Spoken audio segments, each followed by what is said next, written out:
saudar a todos com um bom dia na graça e na paz do Senhor Jesus, amém?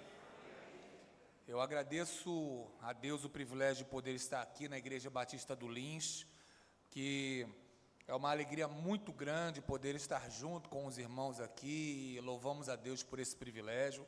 Também louvamos a Deus pela própria igreja, agradeço a você também, não é? Da Igreja Batista do Lins, gente muito querida, preciosa, que mora no nosso coração.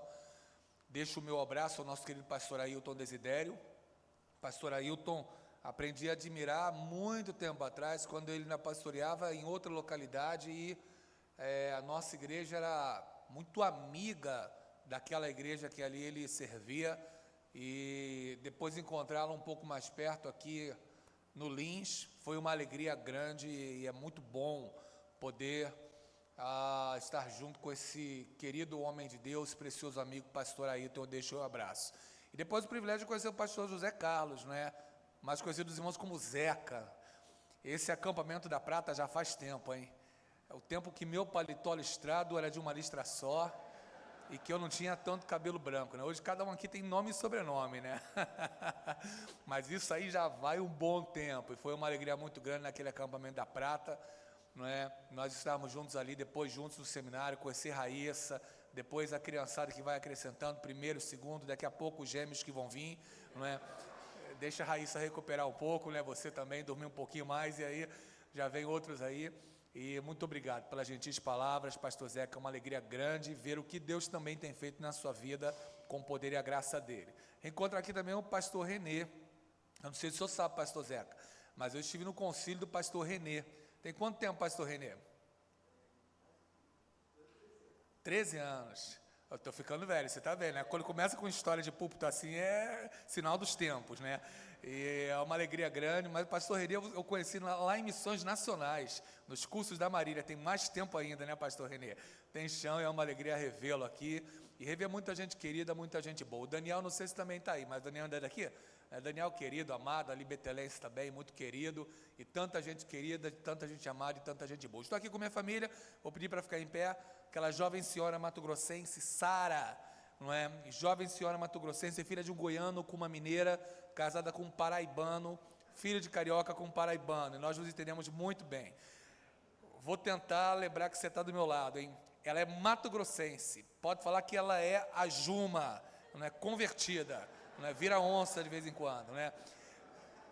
Então é filha de um goiano com mineiro, casado comigo, que sou paraibano, né? Filho de carioca com um paraibano, e temos duas carioquinhas. Sofia, de 10 anos, e a Bela, de 8 anos, ali, essas flores que o Senhor acrescentou ao nosso jardim. Obrigado, gente. Irmãos, na quarta-feira passada, nós começamos com o estudo de Apocalipse, apresentando uma introdução. Então, a minha expectativa hoje nós nos debruçarmos sobre Apocalipse capítulo 1, até capítulo 7, pegar um primeiro tomo de Apocalipse ali.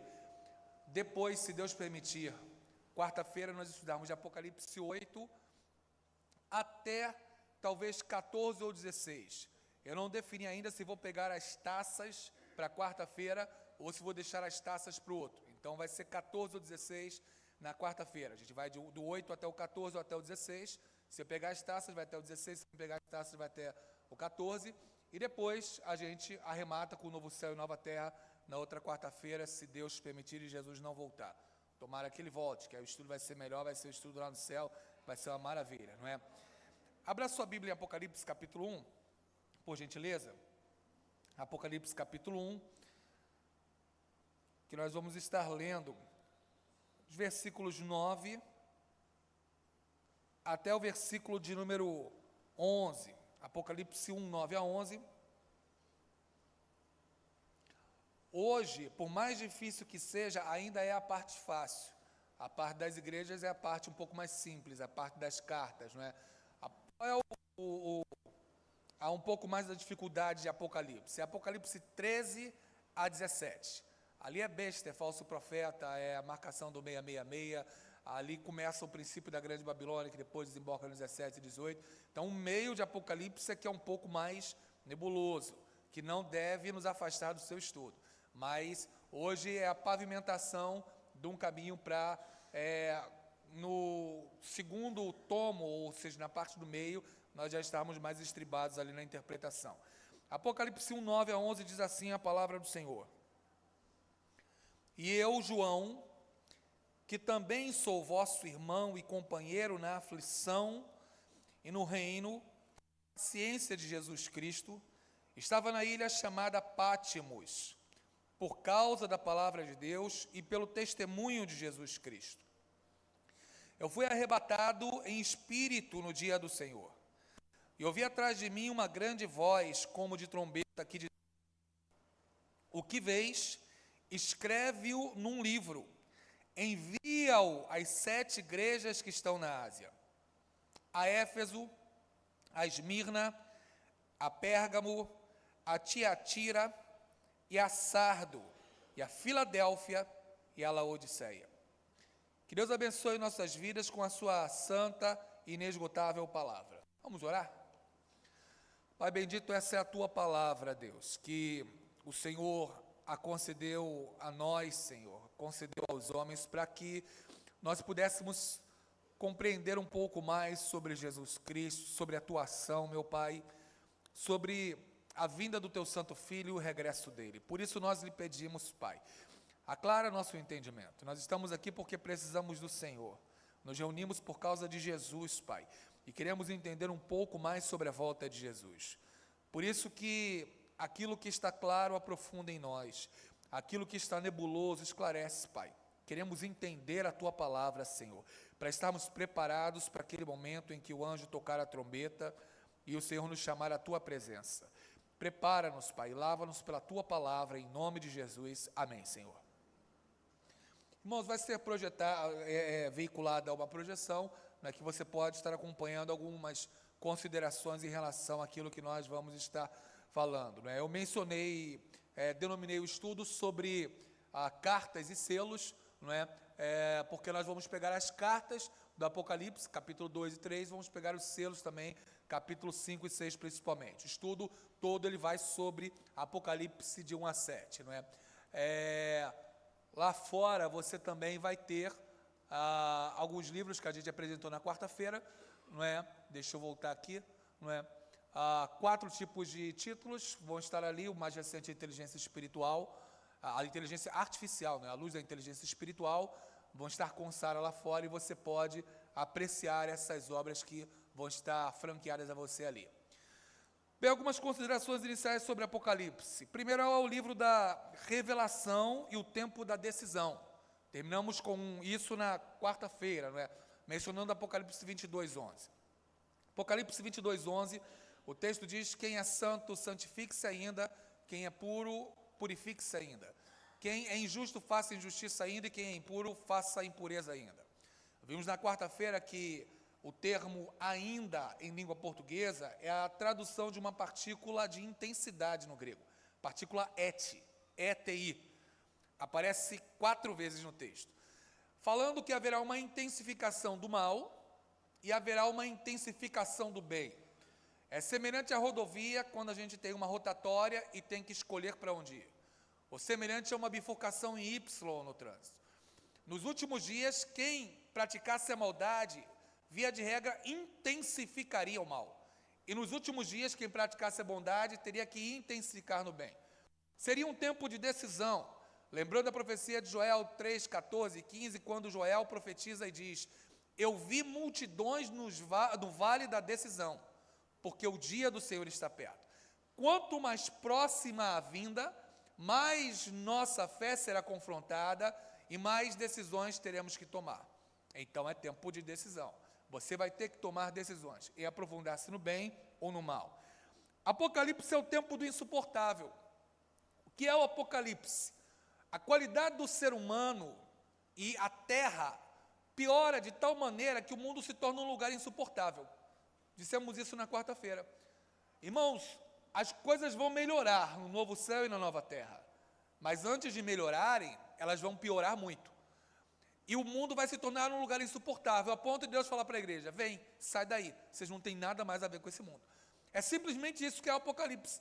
É mostrando a deterioração da humanidade e a piora da malignidade, tornando o mundo um lugar insuportável, fisicamente, geograficamente, e o ser humano um ser insuportável, de difícil convivência, a ponto de Deus falar para a igreja, vem, vocês não têm nada mais a ver com esse mundo. Então é o tempo do insuportável. 1 Coríntios 10, 13, a promessa é, fiel é Deus, que não vos deixará provar além daquilo que você possa suportar. Antes, junto com a aprovação, vos dará também o escape. Por Deus ser fiel e não nos provar além do que a gente possa suportar, quando o mundo fica insuportável, ele pega e nos leva. Então isso é Apocalipse. Apocalipse é, na sua interpretação, mais será que do que será assim.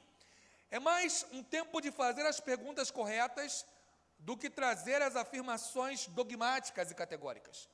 Ou seja, durante muitos momentos da história da interpretação, alguns tentaram dizer, olha, isso aqui é isso, e aquilo é interpretado de outra forma. E mostraram-se interpretações muitas vezes falaciosas e errôneas.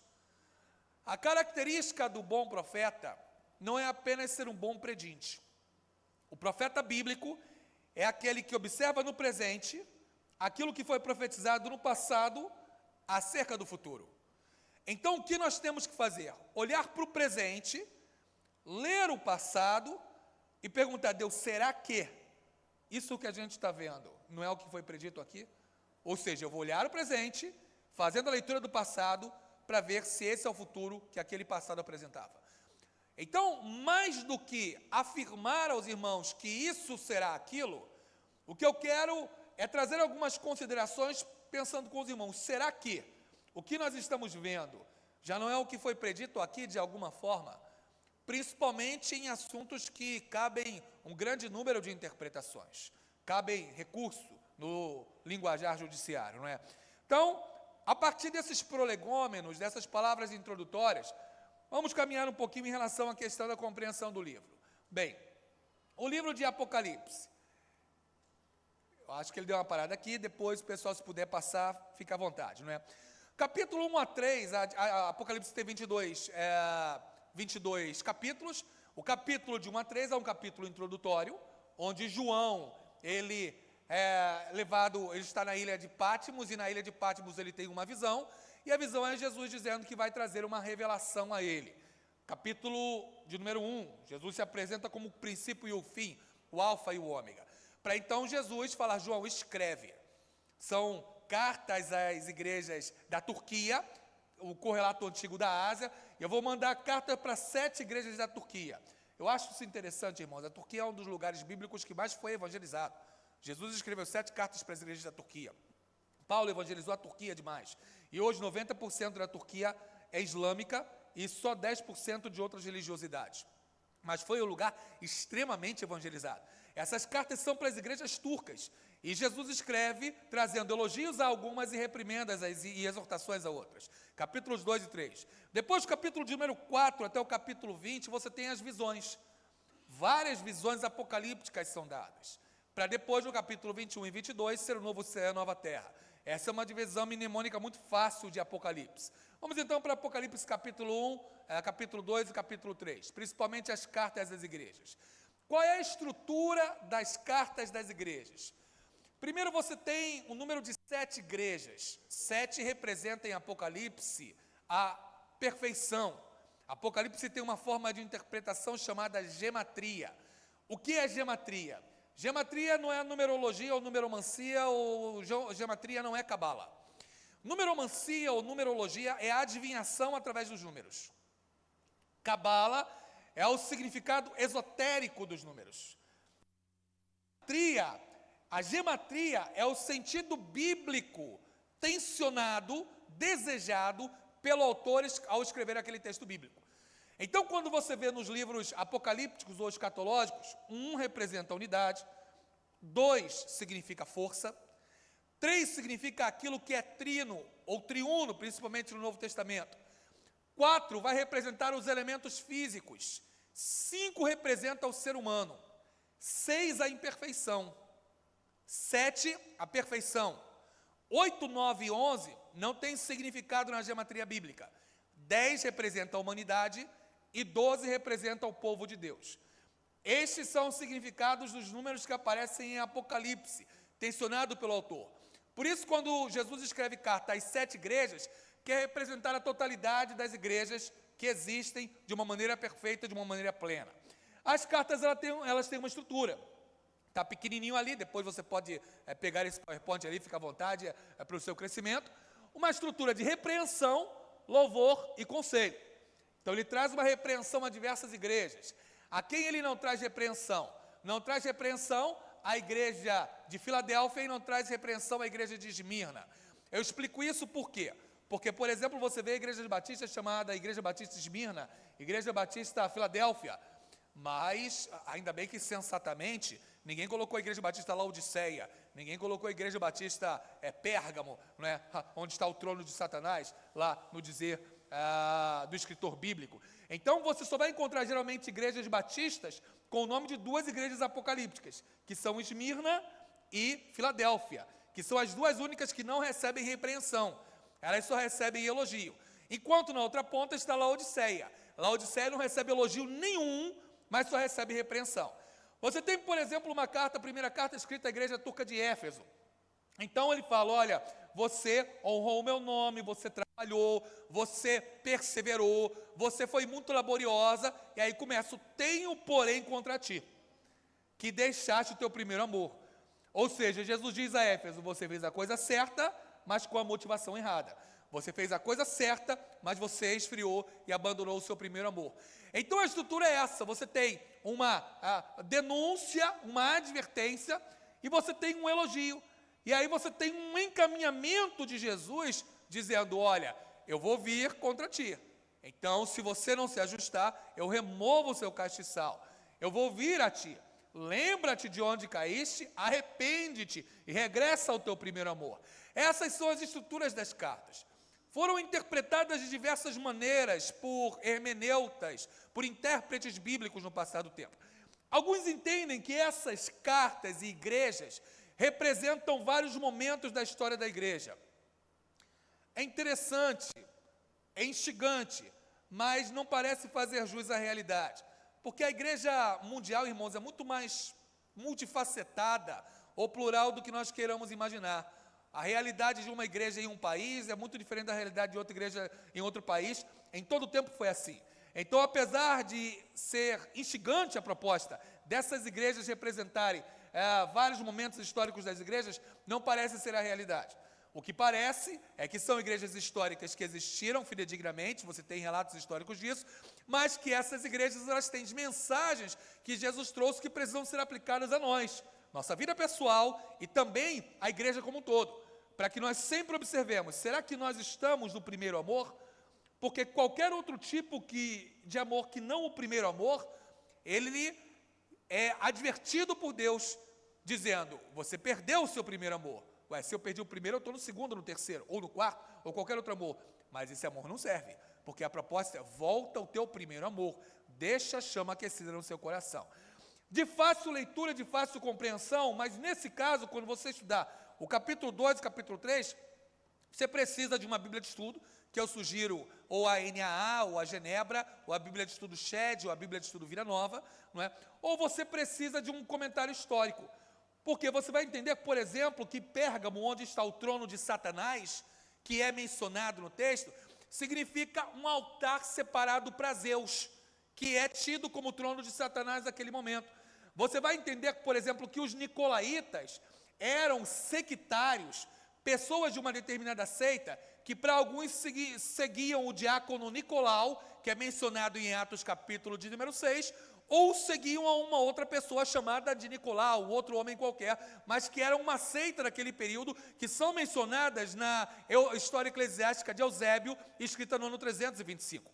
Então você, com um aparato histórico de uma Bíblia de estudo, vai te ajudar muito a entender Apocalipse 2 e 3, que não são difíceis de compreensão, que falam de igrejas históricas naquele período de tempo.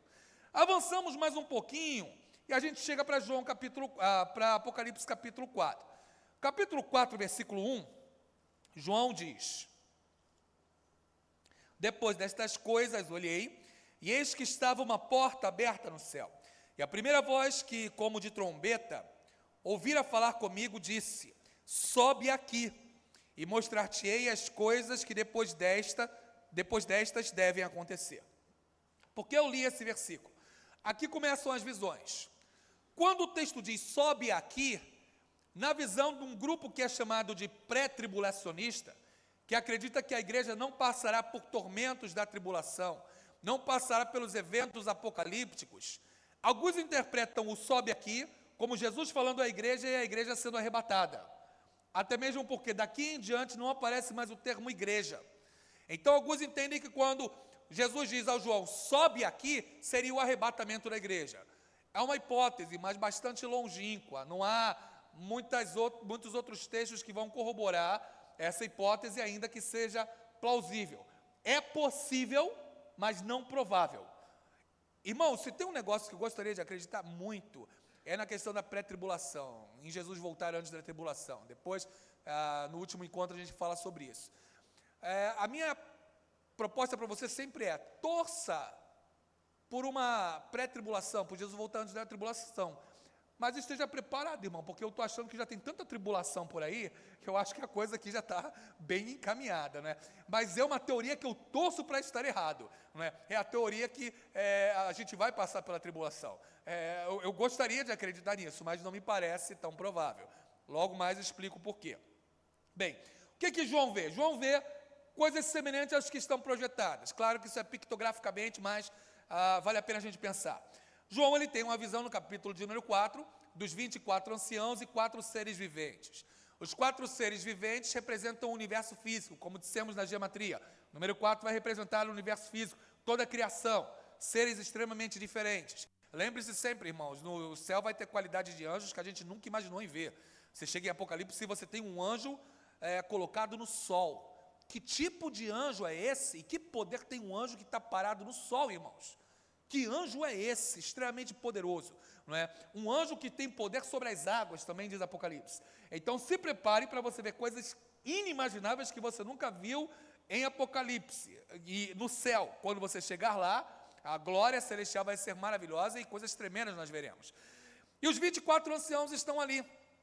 Esses 24 anciãos sendo entendido como uma representação do povo de Deus em todos os tempos.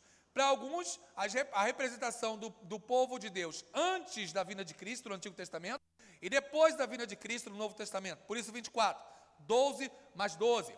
Outros entendendo que representam as 12 tribos de Israel, e os outros 12 representariam a igreja do Senhor. De alguma maneira ali representa o povo de Deus e toda a criação diante do Cordeiro Santo. Essa visão é dado o nome técnico, eu não quero ficar lidando muito com os nomes técnicos para não confundir, mas acho que ajuda no seu crescimento, que é uma chamada visão proléptica. Proléptico é aquilo que eu estou no presente, vendo o futuro, que ainda não aconteceu, mas como se já tivesse acontecido. Então, por exemplo, João está aqui, no passado, vendo 24 anciãos colocando a coroa diante do trono. Isso ainda não aconteceu, acontecerá na glória celestial, no futuro celestial. Mas João já viu o que não aconteceu como se já tivesse acontecido. Isso é proléptica, é uma visão proléptica. No Apocalipse você tem várias dessas visões prolépticas. Essa é uma delas. Para que essas visões prolépticas estão em Apocalipse? Por causa do amor e graça de Deus para conosco. Porque a coisa é pesada em Apocalipse, e de vez em quando Deus coloca uma gotinha de visão proléptica, dizendo, meu filho, está difícil, mas você vai chegar na glória celestial. Está difícil, mas você vai ver os 24 anciãos e os 4 seres viventes ali na glória celestial, colocando essas coroas diante de mim. Está difícil, mas você é um selado, e você vai estar diante de mim naquele dia. Então você vai ver visões prolépticas e hinos ao redor de todo o Apocalipse. Por quê? É uma esperança que Deus nos dá diante da intempestividade e diante da grandeza e profundidade com as quais as visões se apresentam. Capítulo 4, visão proléptica, então, do povo de Deus diante do Senhor e toda a criação louvando a Ele. Para entrar no capítulo 5 com uma segunda visão. A visão é alguma coisa similar àquele cordeiro.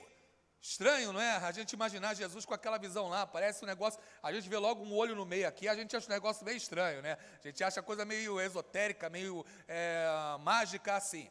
Mas é a forma como João se expressou. E o cordeiro não tinha só um olho, tinha 7 olhos. 7 olhos e 7 chifres. 7 você já lembrou na geometria que representa a perfeição, não é? Os olhos representam a sua onisciência, os chifres representam a sua onipotência. Então, o chifre é um sinal de poder no Antigo Testamento. Quando você tem 7 olhos e 7 chifres, você está falando do Cordeiro, que tem todo o poder, que é todo poderoso. É uma diferença de pertença e de essência. Jesus não apenas ele tem todo o poder, mas ele é todo poderoso. A essência dele é todo o poder. E ele entrega a cada um como ele deseja, como ele quer. Salmo 62:11.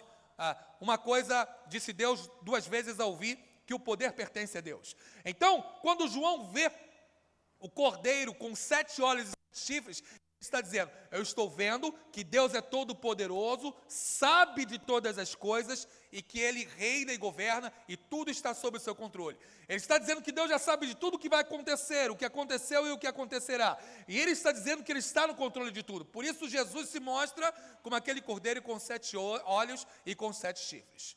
Amém, irmãos? Agora dá um pit stop, pergunta, está claro até aqui, irmão? Pode perguntar aí para o irmão que está do seu lado, não é?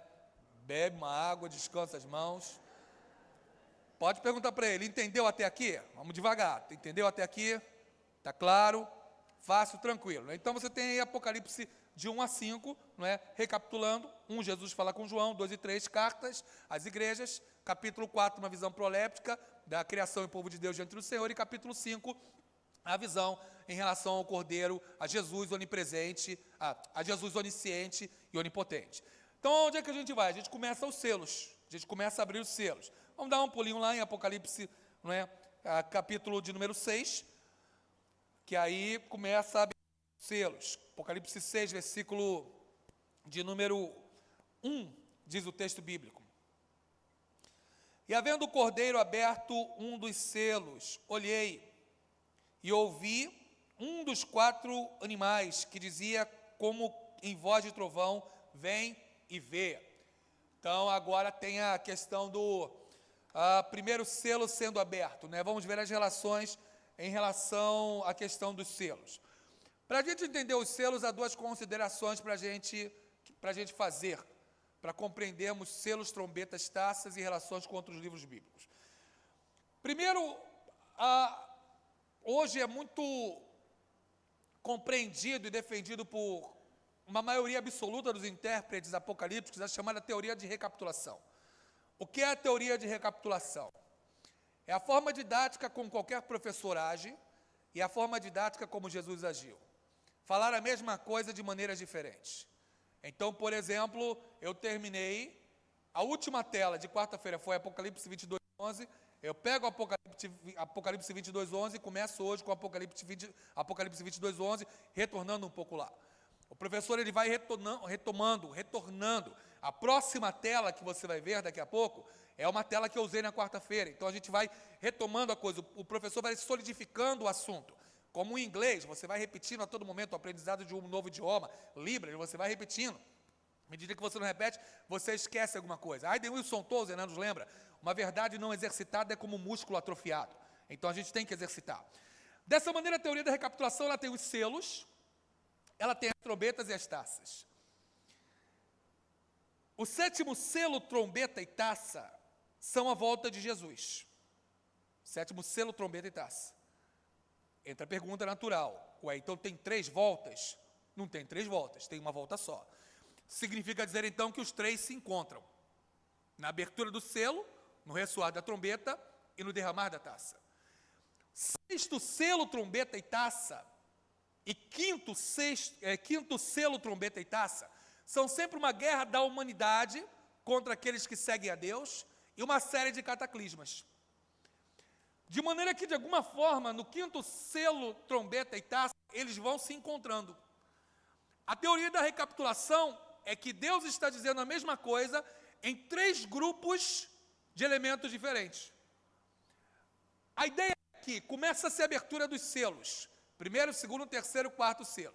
Em algum momento ali, próximo ao 4º selo, você começa com o ressoar da trombeta. 1ª, 2ª e 3ª trombeta. Que atingem o quê? 1/3. 1/3 dos mares, 1/3 dos rios, 1/3 dos homens. E aí você chega nas taças. As taças nunca são de 1/3. As taças sempre atingem um elemento, que você pode observar quando lê em Apocalipse 16. é o juízo contra os adoradores da besta. Então, qual é a ideia? A terra vai tendo juízos, as coisas vão se deteriorando, 1/3 dos rios não presta mais, 1/3 dos mares está insustentável, 1/3 da humanidade morrendo, a coisa vai se aprofundando, e aí começam os juízos sobre aqueles que não estão assinalados sobre o trono de Deus com uma série de tormentos. Essa é a ideia, ou seja, de uma intensificação dos juízos de Deus sobre a terra. Então, quando você ler Apocalipse, não estranhe Jesus voltando no 7º selo e depois ele voltando na 7ª trombeta. Então tem uma volta, depois outra volta. Não, está tratando na mesma volta de uma forma diferente, apenas mostrando o aprofundamento no mal. Por isso as 3 setas e cada uma começando num momento distinto. Veja, você tem a primeira seta com juízos sobre o homem em relação a tá ali projetado, obrigado. Juízos sobre o homem. Em algum momento ali, no 5º selo, começa o ressoar das trombetas, com juízos de 1/3 sobre terra, homens, proporcionando chance de arrependimento. E depois, em algum momento das trombetas e dos selos, você tem as taças com destruição final e completa, sem intervalo, com foco sobre os adoradores da besta, envolvendo também juízos sobre a natureza. Mas as 3 setas, elas terminam no mesmo ponto. Elas terminam com a volta de Jesus. Não são 3 voltas, é apenas uma volta. Quando você estudar Apocalipse nos selos também, você deve lembrar o seguinte, que não estudamos Apocalipse segmentadamente. Apocalipse é estudado junto com Daniel, junto com Ezequiel, junto com Abacuque e junto com qualquer outro livro que tenha teor profético. Apresentamos quarta-feira e retornamos hoje na questão, por exemplo, de uma correlação de Apocalipse junto com a questão do Evangelho de Mateus. Jesus traz vários juízos no seu sermão profético em Mateus 24 e 25. O que Jesus faz é nada menos, nada mais do que falar dos selos de maneira diferente. Eu trouxe uma comparação para você visualizar. Mateus, Jesus fala sobre falsos profetas, é o primeiro selo. Fala sobre guerras, é o 2º selo. Fala sobre fome e morte, é o 3º e 4º selo. Fala sobre martírio e apostasia. O 5º selo fala das almas clamando sobre o altar. Jesus fala sobre cataclismas, é o 6º selo, e depois ele anuncia que vai voltar, é o 7º selo.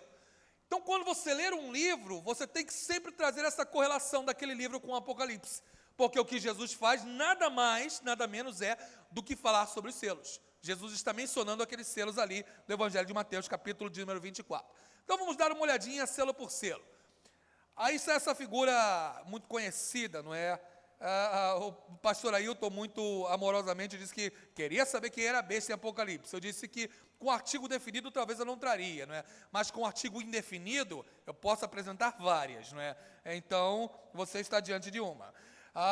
Primeiro selo é o selo que é aberto, e naquele selo que é aberto sai um cavalo branco. Diz o texto, versículo 2: olhei e eis um cavalo branco, o que estava sentado sobre ele tinha um arco, e foi-lhe dado uma coroa, e saiu vitorioso para vencer.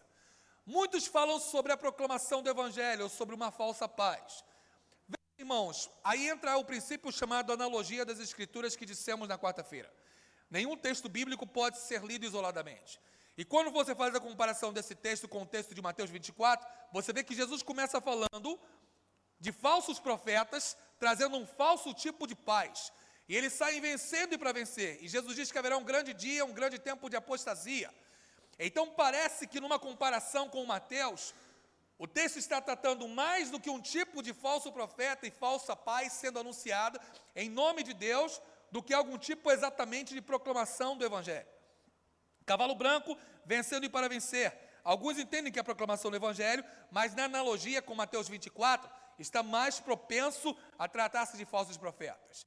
Irmãos, e quando a gente vê figuras como essa é uma, irmãos, e muitas outras dizendo que são cristos, isso multiplicado, não tinha tela para colocar tantos falsos cristos que falam sobre isso, não é? Simplesmente você vai ver que a coisa já está aí em gente se proclamando como falso Cristo, como falso profeta, como em lugar daquele que vive e reina para todo sempre. Segundo o selo é aberto, você tem guerras. Acompanhe sempre os mapas da guerra. Esse mapa é o mapa de guerras em 2023 a 2025. Só nesse momento, enquanto nós estamos aqui, 120 guerras estão em andamentos no mundo. Essas guerras, elas são contabilizadas de um maior conflito ou menor conflito. Como é que é contabilizada uma guerra? Em número de mortes. Então, quanto mais intensa a guerra, mais a cor vai ficando ali intensa. Então, aquele vinho são aquelas guerras atrozes e ferozes, né, que nós dizemos que morrem muitas pessoas, morre muita gente. Enquanto, por exemplo, você vê um Brasil amarelinho ali, nós somos considerados em um tipo de conflito, em um tipo de guerra, com tanta gente que morre no Brasil. Não estou dizendo novidade para ninguém, mas você sabe que morre mais gente no Brasil, e principalmente no nosso Rio de Janeiro, do que morre em alguns lugares de guerra na contemporaneidade. Muita gente ainda não entendeu, mas nós estamos em guerra civil, irmãos. No sentido de tráfico em relação à questão do cidadão comum, do cidadão de bem. A gente tem que entrar numa casa com cerca elétrica e alarme. Na realidade, a coisa se inverteu, que nós somos os presos. E, muitas vezes, gente que utiliza uma arma para finalidades contestáveis é que fica solto. É um clima de guerra que a gente vive no Brasil, no Rio de Janeiro, principalmente, né? Cidade, né? Você vai em outros lugares do Rio, graças a Deus, é um pouquinho mais amena a coisa. Então, um segundo selo de guerras e rumores de guerras, lembre-se, nós estamos com 120 em andamento e o século XX foi o século que mais houve guerras na história da humanidade. Então, é um selo que, na interpretação da contemporaneidade, não é difícil de nós já visibilizarmos. Terceiro selo e o quarto selo, eles falam em relação à questão de fome e, evidentemente, morte. A morte decorrente dessa fome. Versículo de número 5, o texto diz: havendo aberto o terceiro selo, ouvi dizer ao terceiro animal, vem e vê. Olhei, eis um cavalo preto, sobre ele estava sentado um que tinha a balança na mão. Ouvi uma voz no meio dos 4 animais que dizia: uma medida de trigo por 1 dinheiro, 3 medidas de cevada por 1 dinheiro, não danifiques o azeite e o vinho.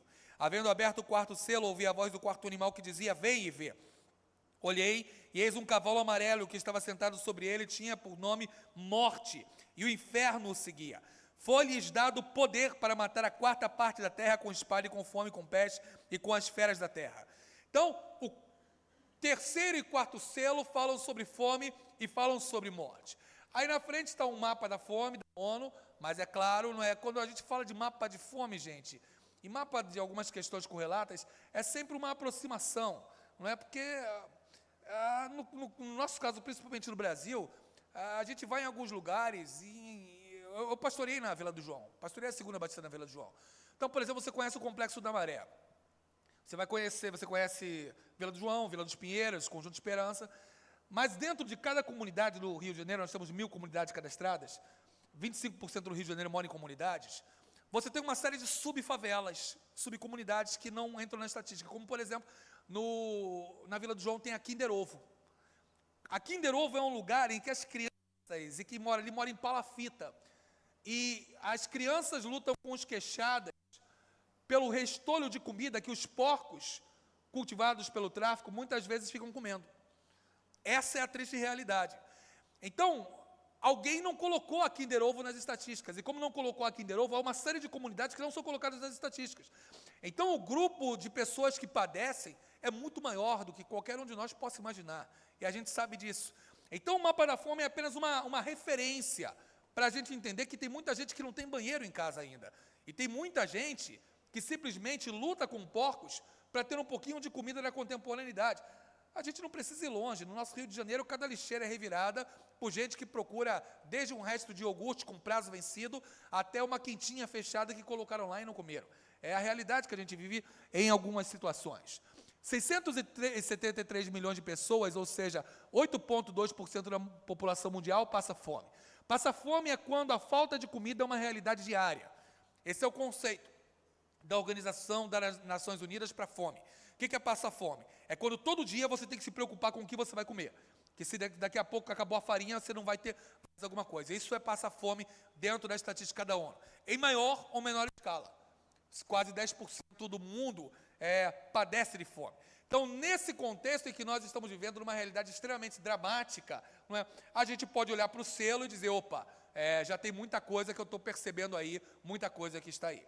Você tem o quinto selo, ele menciona sobre aquelas almas que foram vistas debaixo do altar, por causa do amor e do testemunho à palavra de Deus.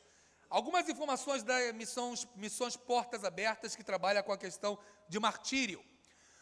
O relatório de janeiro de 2024, cobrindo 2023, aponta com 4.476 cristãos mortos no mundo em 2023. Então, quase 5 mil cristãos mortos em 2023. 7.679 propriedades cristãs atacadas no mundo. 4.744 cristãos detidos, pelo simples fato de serem crentes. O número de cristãos forçados a fugir de casa em 2023 foi 183.709 cristãos, de 1º de outubro de 2023 a 30 de setembro de 2024. Dentre os países mais perseguidos no cristianismo hoje, por serem cristãos hoje, nós encontramos sempre em primeiro lugar ali a Coreia do Norte, não é? Lá no cantinho lá você vê a Coreia do Norte, primeiro lugar. Segundo, Somália. Terceiro, Iêmen. Então, Coreia do Norte, Somália e Iêmen estão dentre os lugares em que os cristãos são mais perseguidos na contemporaneidade. Mas muitos dos nossos irmãos, eles sofrem martírio no mundo. Hoje, estima-se, a estatística é 1 em cada 3 cristãos são martirizados no mundo. Irmãos, é uma estatística muito grande.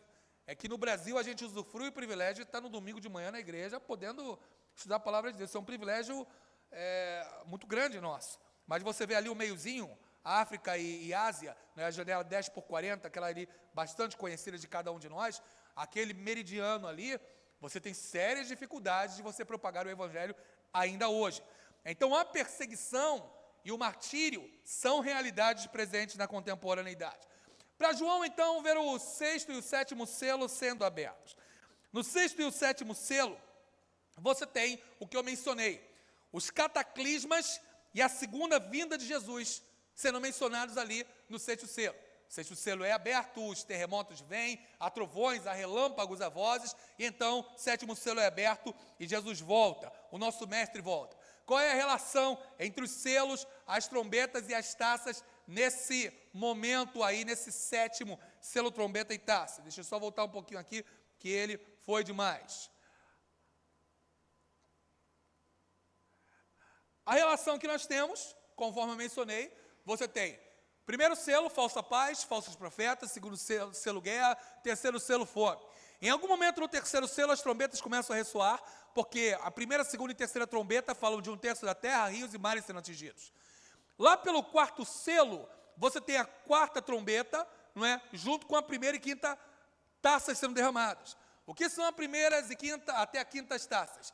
A ira de Deus sendo impingida sobre os adoradores da besta. De maneira que quando você chega na 5ª trombeta, no 5º selo, 6º selo, 7º selo, 4ª, 5ª, 6ª e 7ª trombeta, 6ª e 7ª taça, eles vão se encontrando, até chegar à volta de Jesus. O que acontece? Qual é a ordem? Cataclismas, dos cataclismas, a humanidade perseguindo os cristãos, da humanidade perseguindo os cristãos, terremotos, elementos naturais, como que a terra se desfazendo, e então Jesus volta. Essa é a ordem. Uma série de cataclismas menores, 1/3 da terra sendo destruída, devastada, não é? Perseguição aos cristãos, guerra da humanidade contra os cristãos, da guerra da humanidade contra os cristãos, cataclismas maiores, e aí então Jesus volta. É quando a terra fica insuportável, o ser humano fica insuportável, e Jesus fala, então vem. Pergunta é quem está do seu lado. Você vai, já carimbou o passaporte, tá ok aí? Tá ok com isso aí? Tá ok? É sempre bom perguntar, né, irmãos? É sempre bom a gente saber se o nosso passaporte aí, se o nosso visto está em dia. E aí vamos então, veja, você tem os selos, e aí o que tem? Tem uma outra visão proléptica. Visão proléptica, capítulo 4, selos, capítulo 5 e 6, visão proléptica, capítulo 7. Do quê? Dos 144 mil. Quando você tem os 144 mil, na geometria, o que nós estamos contando?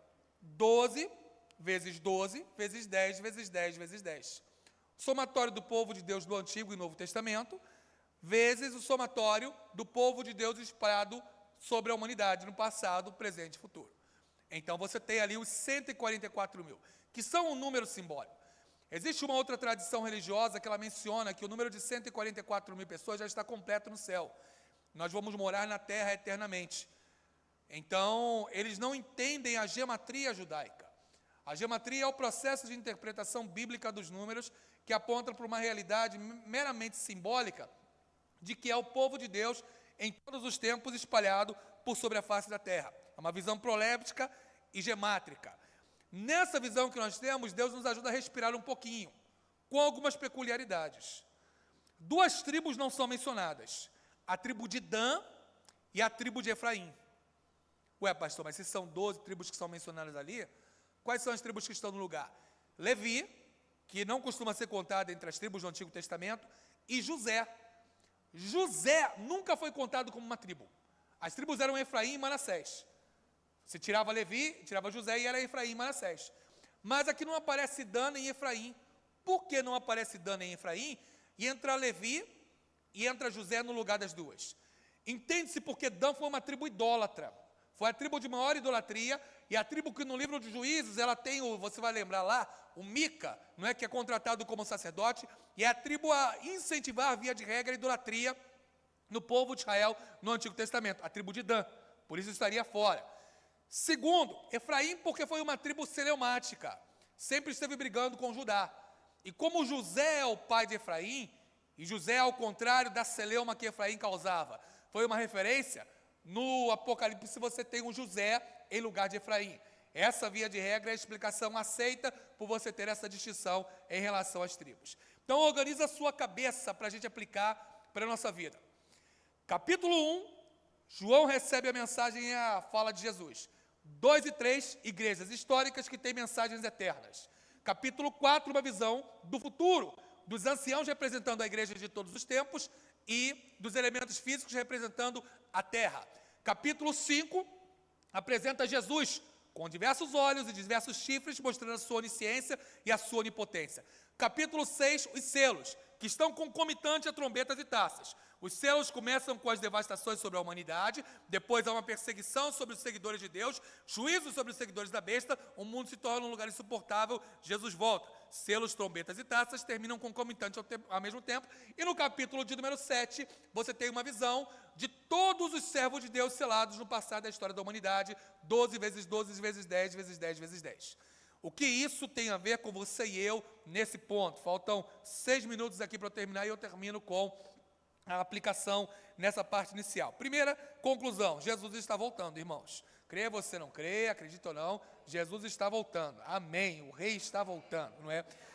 Eu sei que, claro, alguns falam sempre como Pedro diz, né? Pedro menciona lá que no tempo dele já diziam, alguns falam, a promessa está demorando muito, a vinda está retardada, a vinda está demorando, não é? Não estamos vendo, mas os sinais estão aí para quem quiser ver e quem quiser comprovar.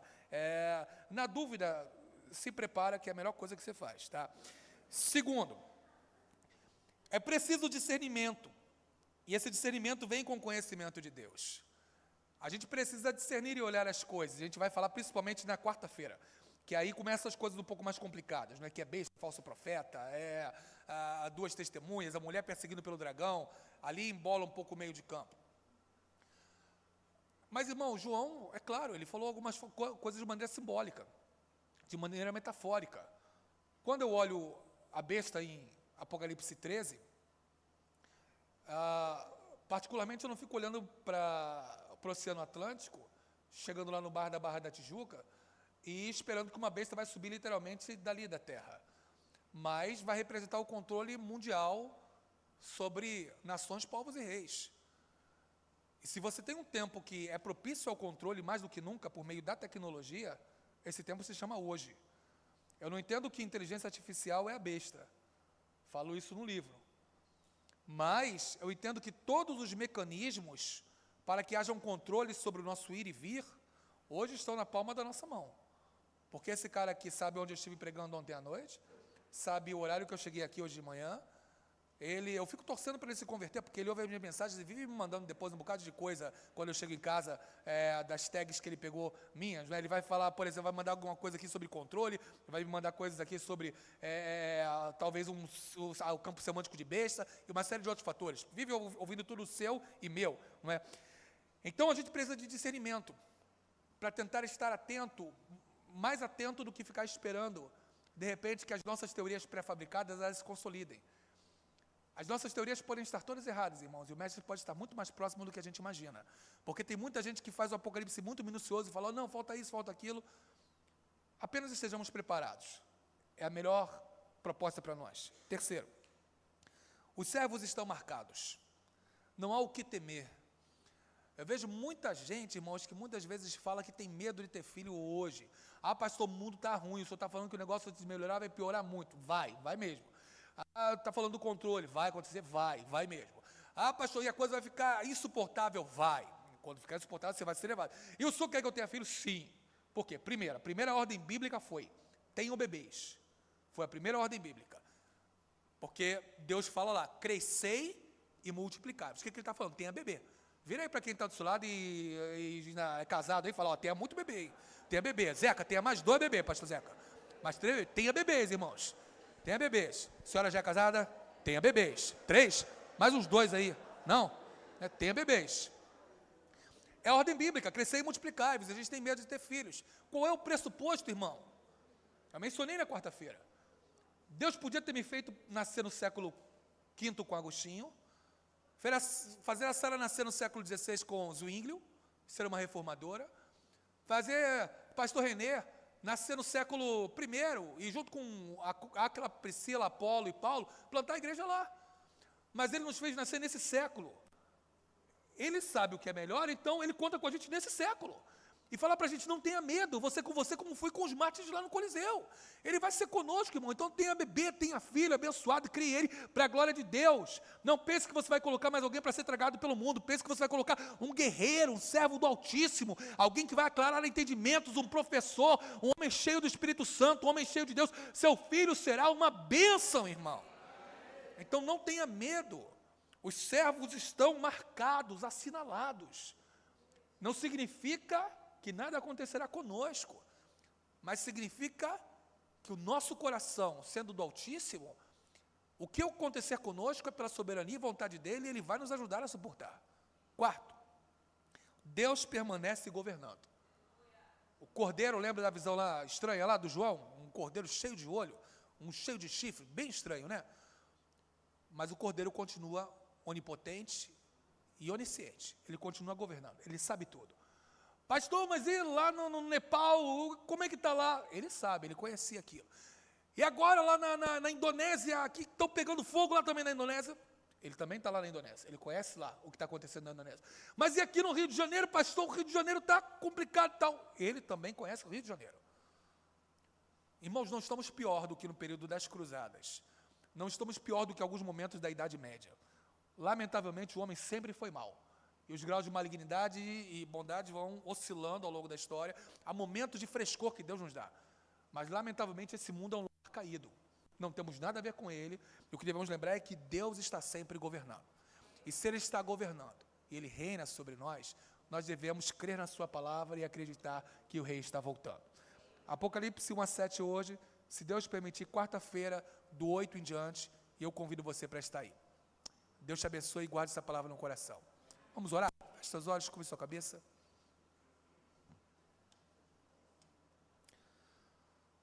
Pai da glória, nós te louvamos, Senhor, porque além do Senhor ter enviado o teu santo Filho Jesus, por nós que não merecíamos e não merecemos, mas te agradecemos pelo teu amor, o Senhor ainda deixou a história do Mestre descrita na tua palavra e falando dos sinais da volta dele.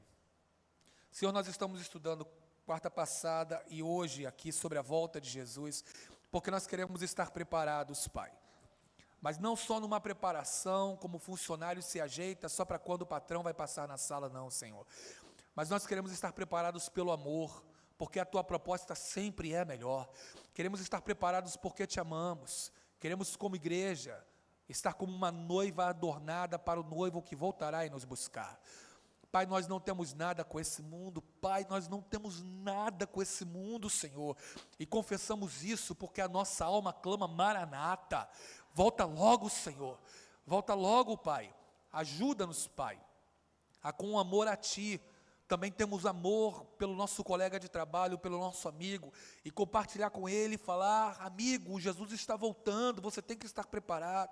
A nós compartilharmos, entendendo que é uma realidade, Pai. Falarmos com o nosso pai e mãe, que talvez ainda não te conheçam, que eles precisam te conhecer. Ajuda-nos, Pai, com que esses estudos nos impactem com a realidade que o Senhor está voltando, e nos levem a proclamar mais o Evangelho para aquele que não te conhece, para que ele possa te conhecer, e assim anunciada a tua palavra, o Rei volte no momento e dia preparado, Pai. Sela a tua palavra no nosso coração, não para medo, Pai, mas para um santo temor amoroso de filhos que te amam, te servirem de maneira e proclamarem a tua palavra até que o Senhor volte, e te daremos toda a gratidão em nome de Jesus. Amém. Amém. Deus te abençoe. A palavra está com o pastor José Carlos.